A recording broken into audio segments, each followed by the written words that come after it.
ఎడుగూరి సందింటి రాజశేఖర్ రెడ్డి. ఈ పేరు తెలియని తెలుగువాడు ఈ భూమి మీద ఉండడు. కొందరు రాజకీయ నాయకులు పదవుల్లో ఉన్నంతవరకే గుర్తుంటారు, ఆ తర్వాత కనుమరుగైపోతారు. కానీ రాజశేఖర్ లాంటి నాయకుడు మాత్రం మరణం తర్వాత కూడా ప్రజల గుండెల్లో పదిలంగా ఉంటారు. రాజకీయాల్లో విమర్శలు, ఆరోపణలు, ఎత్తుగళ్లు సహజం. ఈ చదరంగాన్ని తట్టుకోలేక ఓడిపోయిన వారెందరో. కానీ ప్రజల్లో, ప్రజలతో, ప్రజలకు అందుబాటులో ఉండడమే ఒక గొప్ప నాయకుడు లక్షణమని నిరూపించి ఉమ్మడి ఆంధ్రప్రదేశ్ రాష్ట్రాభివృద్ధిలో చెరగని ముద్ర వేసిన వ్యక్తి వైఎస్ఆర్. కానీ ఆయన సంపాదించుకున్న పేరు అంత ఈజీగా రాలేదు. ఆయన జీవితం పూలపాన్పు కాదు. ఎన్నో ముళ్ళు, వాటితో కలిగిన బాధ ఎంతో. ఒక అడుగు ముందుకు పడితే 4 అడుగులు వెనక్కి పడేవి. ఇలాంటి పరిస్థితుల్లోనే వెనుదిరక్కుండా కష్టంతో పనిచేసిన వారే ప్రజల గుండెల్లో నిలిచిపోతారనడానికి రాజశేఖర్ రెడ్డి జీవితం ఒక ఉదాహరణ. వైఎస్ఆర్ జీవితంలో మీకు తెలియని ఎన్నో విషయాలు, ఆయన పడిన కష్టాలు, స్వపక్షంలోనే విపక్షాన్ని ఎదుర్కొన్న సవాళ్ల గురించి ఈ వీడియోలో నేను మీకు చెబుతాను. ఇది చాలా ఇన్ఫర్మేటివ్ గా ఉండబోతోంది. ఈ కంటెంట్ మీకు నచ్చితే మా ఎఫర్ట్స్ ని గుర్తించి ఈ వీడియోని లైక్ చేయండి, మన ఛానల్ని సబ్స్క్రైబ్ చేసుకోండి. ఆంధ్రప్రదేశ్లో జమ్మలమడుగులోని ఓ హాస్పిటల్లో 1949 జూలై 8న రాజశేఖర్ రెడ్డి జన్మించారు. ఆయన తండ్రి పేరు రాజారెడ్డి, తల్లి జయమ్మ. వారికి మొత్తం 3 అబ్బాయిలు, 1 అమ్మాయి.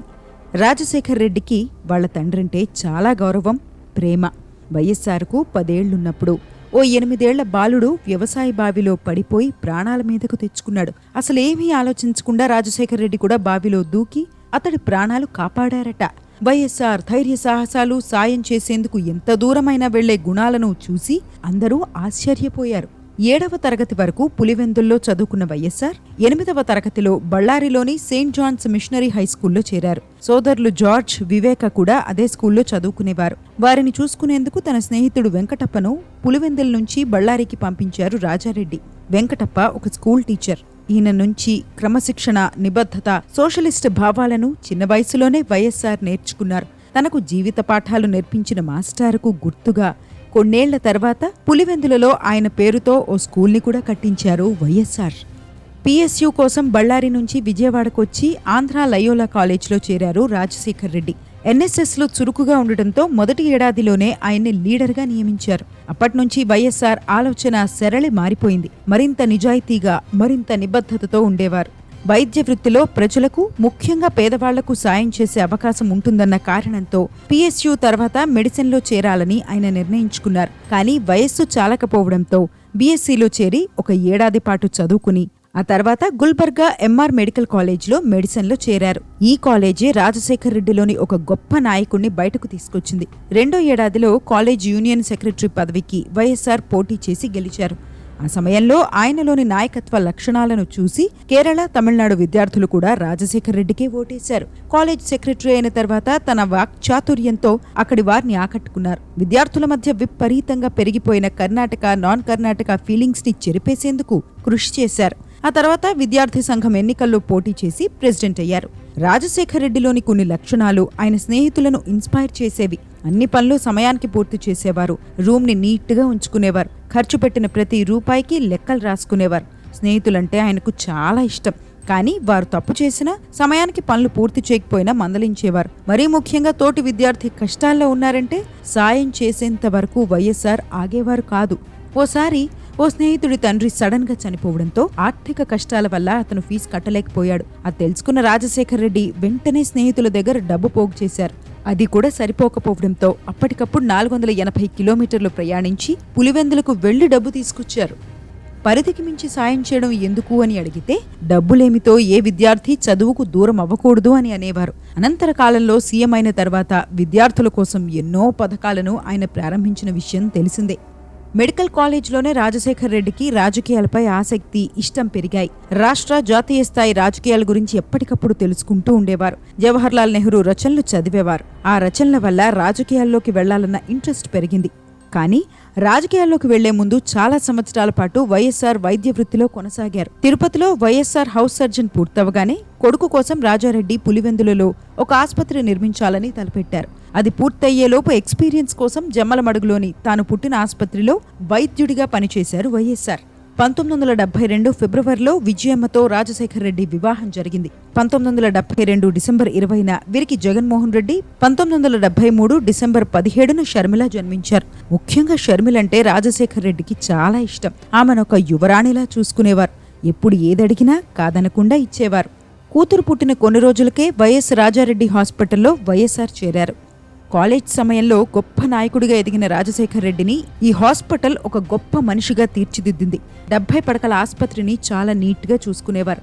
స్వయంగా బాత్రూమ్స్ చెక్ చేసి సరిగ్గా లేకపోతే వర్కర్లను మందలించేవారు. చాలా మంది పేదలకు ఆయన ₹1 మాత్రమే తీసుకుని వైద్యం చేసేవారు. అలా ఆయనకు రూపాయి డాక్టర్ అని పేరొచ్చింది. ఆయన హస్తవాసి మంచిదని ఊర్లో అనుకోవడం మొదలుపెట్టారు. తక్కువ కాలంలో పులివెందుల్లో వైఎస్ రాజారెడ్డి హాస్పిటల్కి మంచి గుర్తింపు వచ్చింది. వైఎస్ఆర్ని గుర్తు చేసుకుంటూ ఇప్పటికీ అక్కడి వాళ్లు డాక్టర్ సార్ అని పిలుచుకుంటారు. సమాజంలో ఆకలి కేకలు, నిరుద్యోగం, పేదరికం, వెనుకబడిన వర్గాల అణచివేత, ఆర్థిక అసమానతలు చూసి వైఎస్ఆర్ ఎంతో బాధపడేవారు. వారికి ఇంకేదైనా చేయాలని తపన పడేవారు. ఆ సమయంలో ఇందిరాగాంధీని చూసి ఆయన స్ఫూర్తి పొందారు. ఆమె ప్రవేశపెట్టిన నేషనలైజేషన్, వెల్ఫేర్ స్కీమ్స్ ఆయనకు బాగా నచ్చాయి. అందుకే హౌస్ సర్జన్సీ చేస్తున్న సమయంలోనే రాజశేఖర్ రెడ్డి యూత్ కాంగ్రెస్లో చేరారు. అటు హాస్పిటల్ని చూసుకుంటూనే ఇటు యూత్ కాంగ్రెస్లో చురుగ్గా పనిచేసేవారు. 1975లో అప్పటి all India youth Congress president Sanjay Gandhi ఓసారి బెంగళూరు వెళ్లారు. అక్కడ వైఎస్ఆర్ సంజయ్ గాంధీని కలిశారు. అప్పటికే రాజశేఖర్ రెడ్డి చేస్తున్న సమాజ సేవ గురించి తెలుసుకున్న గాంధీ, నీలాంటి చదువుకున్న డాక్టర్లు ఒక్క ప్రాంతానికే పరిమితం అవ్వకూడదు, రాష్ట్రానికే నిదర్శనంగా ఉండాలి అని అన్నారు.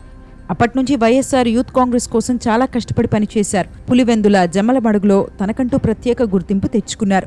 రూపాయి డాక్టర్గా మంచి పేరు సంపాదించుకున్నారు. కానీ రాజకీయాల్లోకి పూర్తిగా దిగితే హాస్పిటల్పై శ్రద్ధ పెట్టలేనని ఆయన బాధపడేవారు. వైఎస్ఆర్ సందిగ్ధతను చూసిన తండ్రి రాజారెడ్డి, ఒక డాక్టర్గా నీ ప్రభావం కొంతమందిపైనే ఉంటుంది, కానీ ఒక రాజకీయ నేతగా ఎందరి జీవితాలను నువ్వు మార్చవచ్చు అని ప్రోత్సహించారు.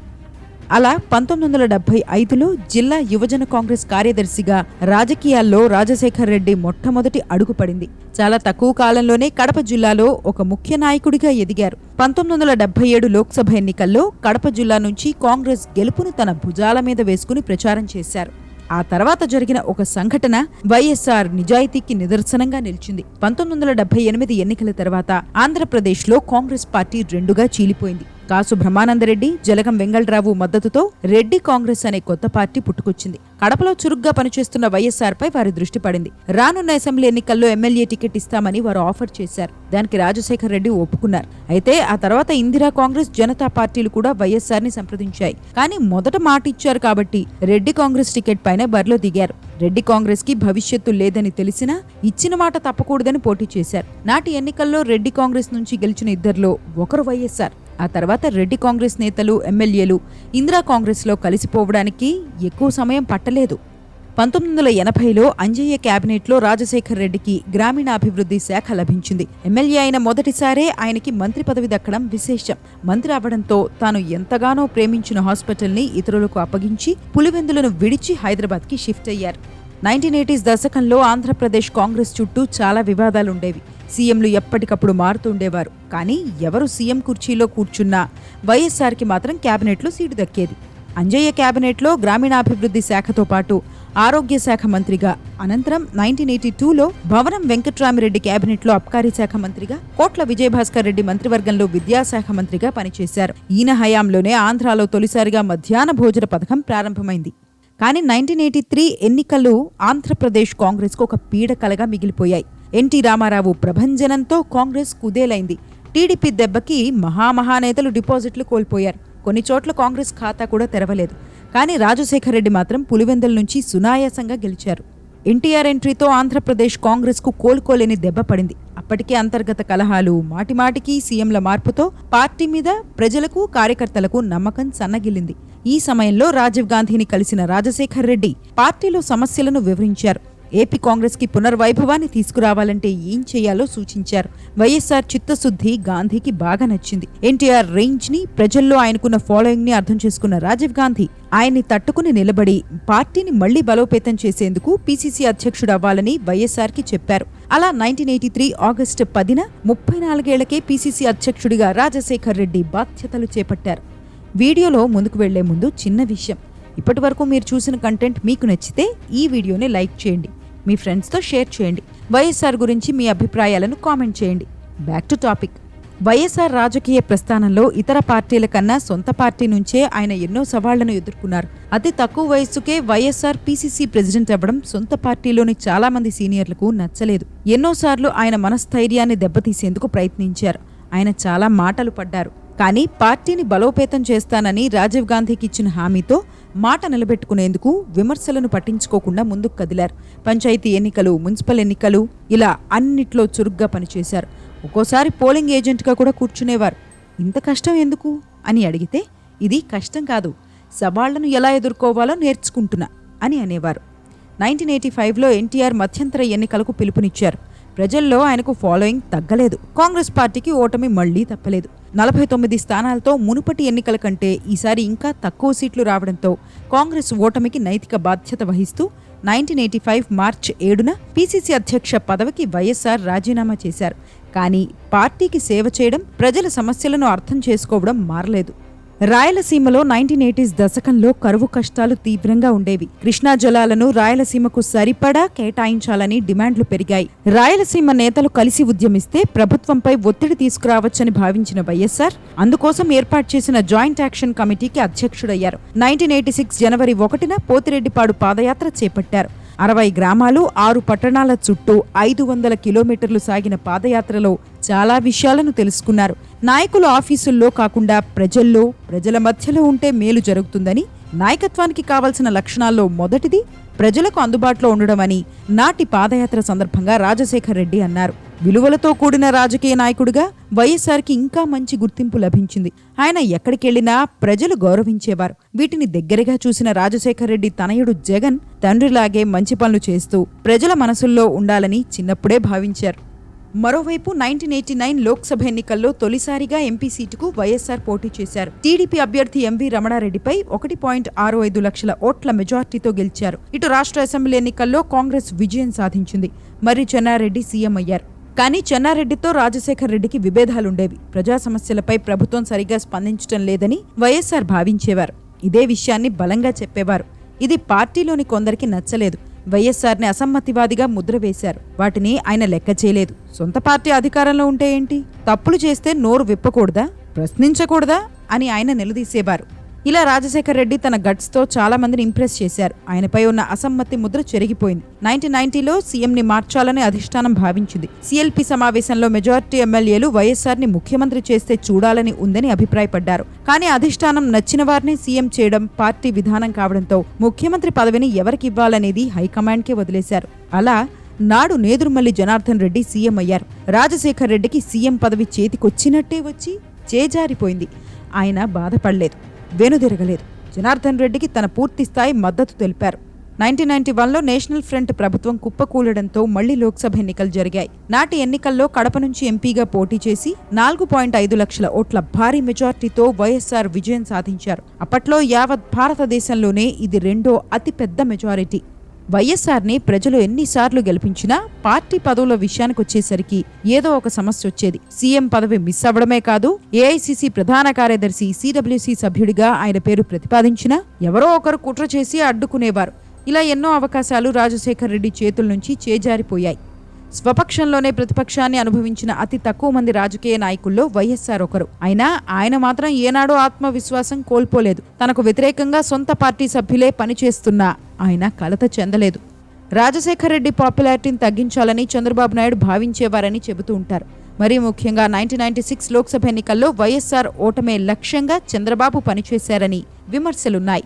నాటి ఎన్నికల్లో కడప సీటు హాట్ టాపిక్ గా మారింది. ఓటింగ్ సమయంలో గొడవలు, కొట్లాటలు కూడా జరిగాయి. జగన్ సహా వైఎస్ఆర్ కుటుంబంలోని చాలా మందిని గృహ నిర్బంధం చేశారు. ఈ పరిణామాల మధ్య రాజశేఖర్ రెడ్డి కడప నుంచి 5,445 ఓట్లతో గెలిచి మూడోసారి ఎంపీ అయ్యారు. ఆయన కెరీర్లో ఇదే అతి తక్కువ మెజార్టీ. 1998లో లోక్సభకు జరిగిన మధ్యంతర ఎన్నికల్లో కూడా కడప నుంచి పోటీ చేసిన ఆయన వరుసగా 4వ విజయం సాధించారు. కానీ 1998 మే 23న వైఎస్ఆర్ తన తండ్రిని పోగొట్టుకున్నారు. రాజారెడ్డిని కొందరు బాంబులతో దాడి చేసి హత్య చేశారు. ఈ విషయం హైదరాబాద్లో ఉన్న రాజశేఖర్ రెడ్డికి తెలిసింది. ఆప్తమిత్రుడు లాంటి తండ్రిని కోల్పోవడం ఆయన్ని బాధ పెట్టినా బయటకు ఎక్కువగా ఎమోషన్స్ని చూపించలేదు. కొంతసేపు మౌనంగా ఉండిపోయారు. నిందితుల్లో ఒకరిని రాజారెడ్డి అనుచరులు చంపేశారని ఆయనకి తెలిసింది. ఊర్లో గొడవలు జరుగుతాయేమోనన్న భయంతో వెంటనే పరుగులు తీశారు. రాజారెడ్డిని చూసేందుకు వచ్చిన వేలాది మందిని ఆయన ఓదార్చారు. తండ్రి హత్యకు ప్రతీకారం తీర్చుకోవాలని చాలామంది వైఎస్ఆర్ని రెచ్చగొట్టారు.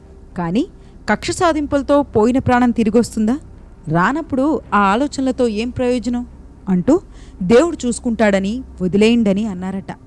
మరోవైపు రాష్ట్రంలో కాంగ్రెస్ పరిస్థితి రోజురోజుకి దారుణంగా మారుతూ వచ్చింది.